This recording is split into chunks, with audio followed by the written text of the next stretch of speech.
Hi there, and welcome to Voxme. Here's how to separate items into parts. A lot of times household items get dismantled before they're packed. Say a queen bed has been taken apart, and now it's 4 separate packages. Here's how to handle it. Add double bed to a package. Go to the details and check part of item. If there are multiple double beds in the same room, then name the bed in the comment.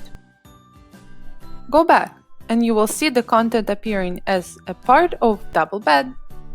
Most likely the next package to be added to the inventory is the part of the same bed.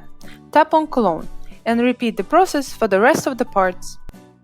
You can easily search for all the parts belonging to the same item by searching by the comment. You can also see the comments on the packing summary of the sign and send screen.